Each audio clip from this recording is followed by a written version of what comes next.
Shalom, Tuhan Yesus memberkati.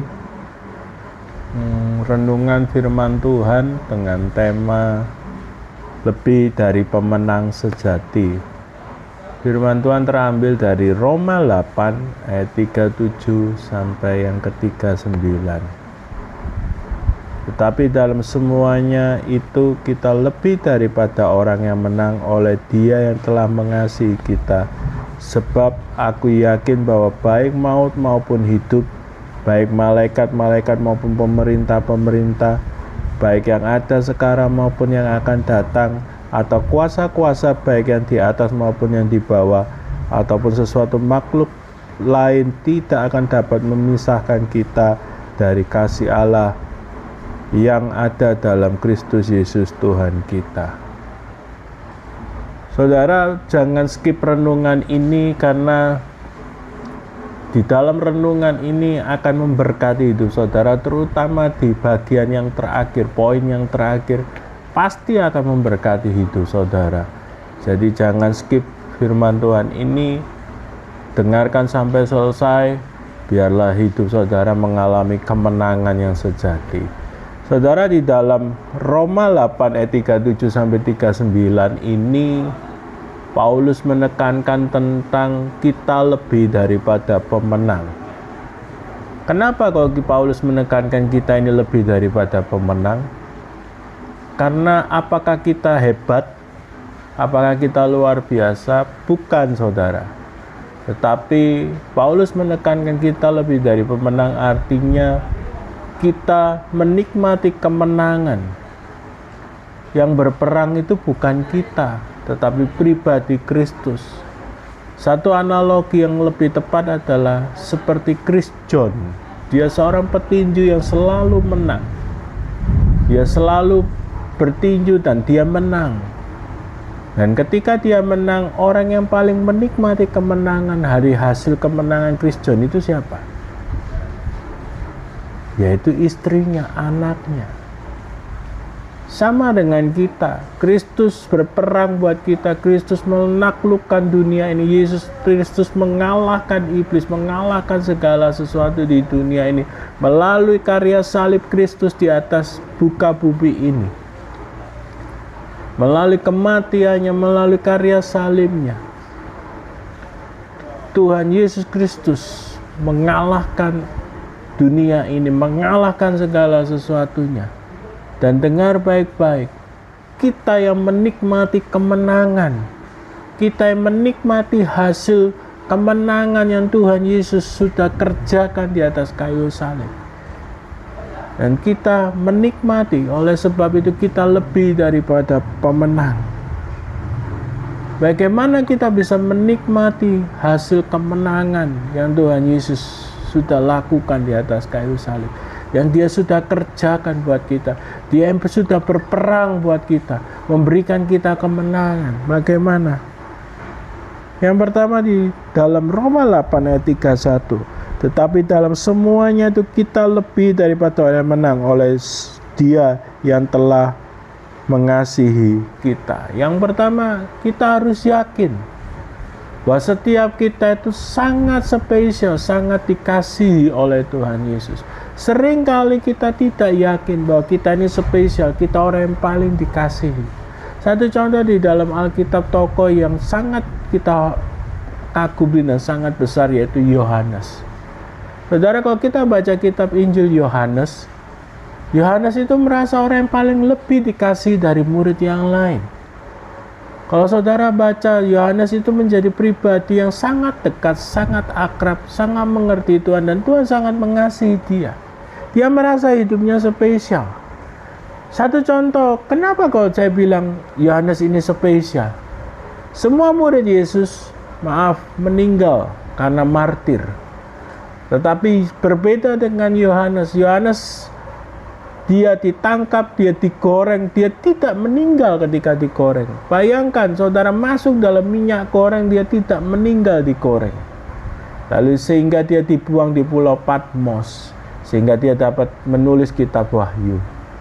Ada satu spesial di dalam Yohanes, ada sesuatu di mana dia mengalami perlakuan Tuhan spesial. Karena apa? Dia merasa dia yang paling dikasih, dia spesial, dia yang paling dikasih oleh Tuhan. Saudara harus merasa yakin bahwa saudara ini pribadi yang paling dikasih oleh Tuhan. Kenapa? Iman yang meyakini bahwa saudara ini spesial, saudara paling dikasih. Iman yang demikian yang mendatangkan kita lebih daripada pemenang. Kenapa? Karena dasarnya Tuhan Yesus mengasihi kita sehingga dia melakukan segala sesuatu yang terbaik, memberi kemenangan yang terbaik buat kita. Saudara harus yakin kalau Tuhan Yesus mengerjakan buat kita karena dia sangat mengasihi kita, dia sangat mencintai kita. Dia ingin kita melihat kita menjadi baik, ingin melihat kita menjadi sempurna. Oleh sebab itu dia merasa spesial. Saudara harus merasa yakin bahwa saudara ada pribadi yang dikasihi Tuhan. Saudara, saya ada satu jemaat, dia mengalami satu peristiwa yang sangat luar biasa bersama Tuhan. Saudara, dia jatuh, ketika dia di tengah proyek, dia jatuh dari ketinggian 5 meter, saudara. Usianya juga sudah lanjut sekitar 60 lebih. Dia jatuh dari ketinggian 5 meter dan tempat itu benar-benar masih dalam tahap pembangunan karena itu proyek. Dia jatuh di tengah pondasi lagi. Galian pondasi yang begitu carut-marut, begitu mengerikan karena banyak besi-besi dan sebagainya, dia jatuh. Tetapi karena dia yakin dia tuh ada pribadi yang dikasih Tuhan, dia jatuh, dia masuk di dalam fondasi itu, dia tidak meninggal, saudara. Dia masuk ke rumah sakit, tangannya hanya patah, lalu dia masuk ke rumah sakit, dioperasi dan sebagainya, tangannya menjadi baik, dan dia hidup sampai di usianya sekarang yang 70. Saudara dengar baik-baik, karena dia yakin dia pribadi yang paling dikasih oleh Tuhan. Dia jatuh dari ketinggian 50, usia 60 lebih, saudara, waktu itu 67-an. Dia jatuh dari ketinggian 5 meter, harusnya meninggal karena itu juga dia jatuh di tengah fondasi, galian fondasi yang begitu dalam dan ada besi-besi di dalamnya. Tetapi dia tetap dalam perlindungan Tuhan. Karena dia tahu, dia berkata, bersaksi kepada saya, Tuhan menyertai dia. Dia yakin Tuhan mengasihi dia. Saudara, dengar baik-baik. Saudara harus yakin, apapun yang terjadi dalam hidup saudara, Tuhan Yesus mengasihi saudara. Saudara spesial, saudara biji matanya Tuhan. Saudara harus yakin, kalau sampai masalah terjadi, berarti kemuliaan Tuhan akan dinyatakan. Sampai sesuatu terjadi, berarti ada kemuliaan dan kuasa Tuhan akan dinyatakan. Yang kedua adalah Roma 8 ayat 31. Sebab itu apakah yang kita katakan tentang semuanya itu? Apakah Allah di pihak kita? Siapakah akan melawan kita? Yang kedua, saudara harus yakin bahwa Tuhan bermitra dengan saudara. Tuhan di pihak saudara. Dengar baik-baik, masalah boleh datang, tantangan boleh datang, keadaan boleh sulit.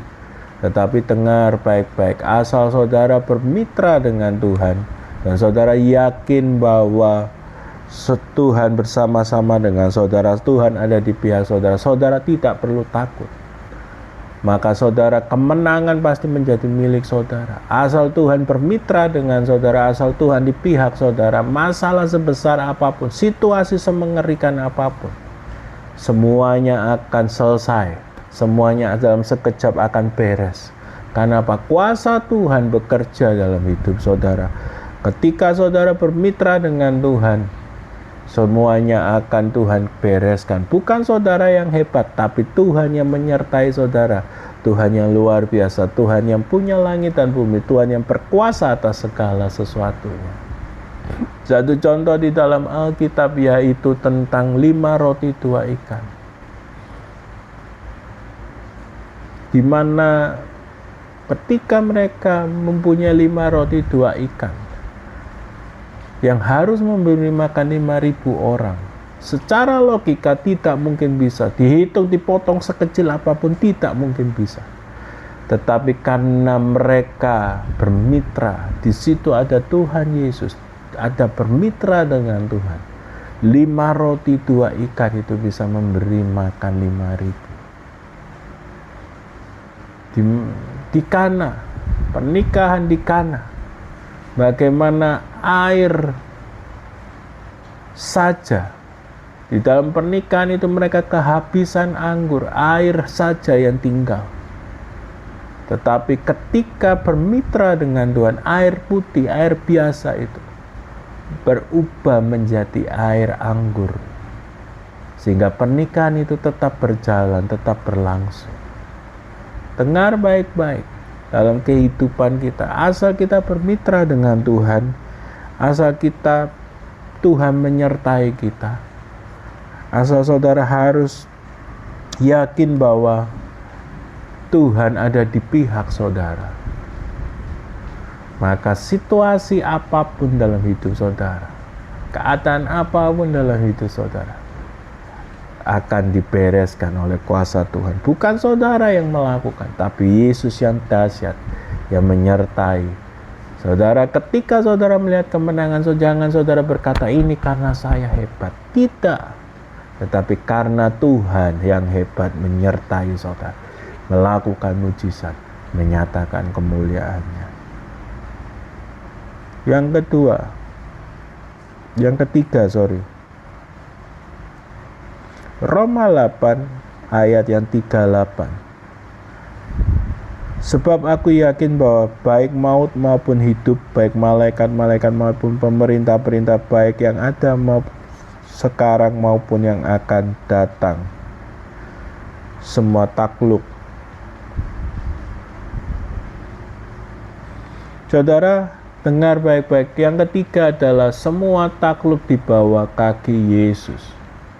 Saudara, apapun di dunia ini, situasi apapun, semengerikan apapun, sakit, penyakit, keadaan, situasi, masalah saudara mungkin sangat menakutkan, sangat mengerikan. Saudara harus tahu bahwa semuanya sudah takluk, sudah dikalahkan oleh Yesus. Semuanya sudah tunduk di bawah kuasa nama Yesus.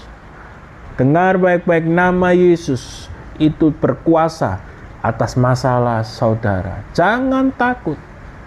Situasi di dunia ini sudah ditebus. Dunia ini sudah ditebus melalui kematian Yesus di atas kayu salib, melalui karya salib.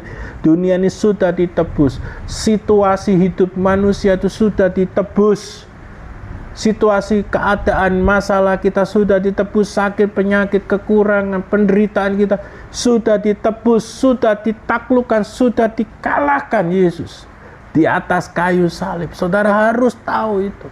Nah, saudara pegang itu dan yakini itu bahwa masalah tidak akan bisa menang melawan saudara. Kenapa? Karena sudah ditaklukkan, sudah dikalahkan oleh Tuhan Yesus di atas kayu salib. Dia mati, dia memberi kemenangan. Kuasanya jauh melebihi dari masalah yang kita hadapi. Semuanya sudah takluk di bawah kaki Yesus Kristus Tuhan. Saudara, saya pernah mengalami suatu pelayanan yang begitu luar biasa. Saya melayani orang yang sudah mengalami sakit jantung. 4 pembuluh jantungnya itu sudah buntu, harus dioperasi, saudara. Sudah harus dioperasi. Karena 4 pembuluh di jantungnya itu buntu semuanya. Harus dioperasi untuk dipasang ring, saudara. Namun ketika dia sakit jantung, dadanya sakit, saya diajak oleh teman saya untuk melayani, mendoakan. Dan ketika berdoa itu saya kasih perjamuan kudus. Saya oleskan minyak urapan dan saya bilang, mujizat masih bekerja. Bapak harus percaya ini. Bapak harus percaya, oleh darah Yesus jantungku sembuh. Terima mujizat. Lalu singkat cerita, saya pulang. Beberapa hari kemudian dia diperiksa oleh dokter. Lalu dia dinyatakan boleh pulang. Ketika sampai di rumah, dia menunggu waktu untuk menjalankan operasi. Di tengah dia menjalankan operasi, saya dengan teman lagi datang untuk kedua kali. Saya bilang, Bapak harus percaya oleh perjamuan kudus, oleh darah Yesus. Bapak disembuhkan. Bapak terima mujizat, jantung Bapak menjadi baik. Sembuh sempurna. Saya doakan lagi, saya kasih perjamuan.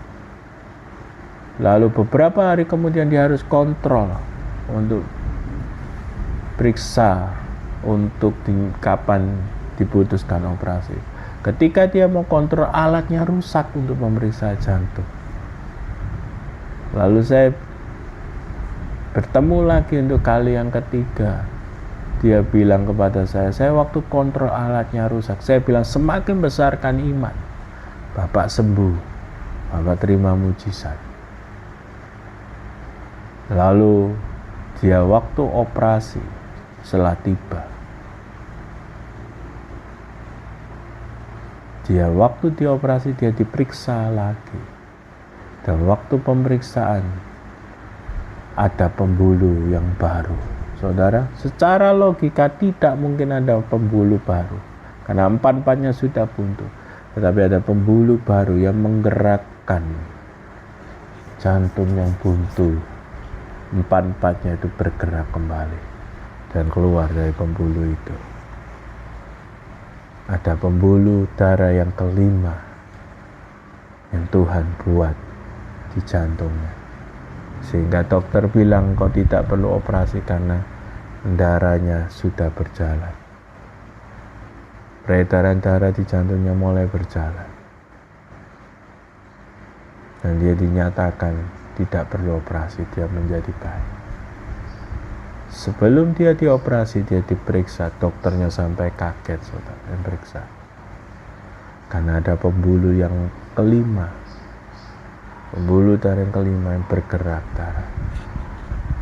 Hari ini apa yang saudara perlu takutkan?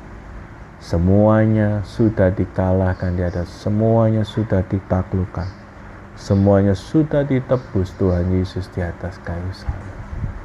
Saudara tinggal percaya, kemenangan jadi milik saudara. Saudara pasti menang. Karena apa? Sudah ditaklukkan, sudah ditundukkan musuh-musuh kita. Keadaan di dunia ini sudah ditundukkan oleh Kristus Yesus. Yang keempat, Roma 8 ayat 33. Ia tidak menyayangkan ayat 32. Ia tidak menyayangkan anaknya sendiri, tetapi yang menyerahkan bagi kita semua. Bagaimana mungkin ia tidak mengaruniakan segala sesuatu kepada kita bersama-sama dengan Dia. Yang ketiga, bahwa semua kemenangan itu diberikan oleh kasih karunia. Dengar baik-baik, kemenangan yang kita dapatkan bukan karena kita baik. Kemenangan yang Tuhan kerjakan buat kita bukan karena kita baik. Ketika saudara percaya Yesus, saudara terima Yesus, itu kasih karunia. Kemenangan pun itu kasih karunia. Bersama Yesus, ketika saudara percaya Yesus, tinggal di dalam Yesus, kemenangan itu sudah menjadi milik saudara. Itu pemberian cuma-cuma, itu kasih karunia, itu anugerah. Kemenangan itu bersama dengan Yesus di kayu salib. Saudara percaya peristiwa kayu salib dengan yakin dan percaya dengan iman, maka kemenangan itu pun jadi milik saudara. Itu kasih karunia, itu pemberian cuma-cuma. Bukan karena saudara baik. Kalau saudara menang atas masalah saudara atau sakit penyakit keadaan saudara, itu karena kasih karunia, itu karena anugerah. Saudara harus tahu itu. Jangan saudara dibodohi oleh iblis. Masalahmu tidak akan selesai, keadaanmu tidak akan jadi baik. Bukan. Saudara harus berkata, hei iblis, berhenti. Aku menang, aku kuat, aku akan mengalahkan semua masalahku. Karena kasih karunia Allah turun atas hidupku. Bersama yang aku percaya Yesus, kasih karunia itu ikut terjadi. Kemenangan itu pun pasti terjadi dalam hidup. Karena apa? Itu kasih karunia, anugerah Allah. Kemenangan itu anugerah, pemberian yang terbaik yang Tuhan akan kerjakan dalam hidup kita. Dan terus Tuhan kerjakan. Kenapa? Asal saudara percaya Yesus, maka kemenangan itu akan ikut. Percaya penuh. Karena apa? Dia mengasihi saudara. Saudara spesial. Saudara ciptaan yang paling spesial. Kemenangan itu akan menjadi milik saudara. Karena apa? Kasih karunia Allah berlaku dalam hidup saudara. Bukan kita hebat, tapi karena kasih karunia berlaku. Anugerah itu diberikan secara cuma-cuma. Bukan karena perbuatan baik, karena hebat kita, karena dahsyat kita. Tetapi semua karena kasih karunia. Saudara harus percaya itu. Pegang itu dengan sungguh-sungguh. Kasih karunia itu terjadi atas hidup saudara. Kemenangan itu pemberian karena cuma-cuma, karena kasih karunia Allah berlaku dalam hidup saudara. Dengar, saudara adalah pemenang, jangan takut. Apapun di dunia ini, kita lebih daripada pemenang. Kita hanya menikmati kemenangan. Yang berperang buat kita adalah pribadi Yesus yang berkuasa, yang sudah mengalahkan dunia, sudah mengalahkan situasi, mengalahkan masalah saudara, mengalahkan keadaan. Dan oleh bilurnya, oleh darahnya, kita pasti menang. Kita pasti mengalami pertolongan Tuhan. God bless. Tuhan Yesus memberkati.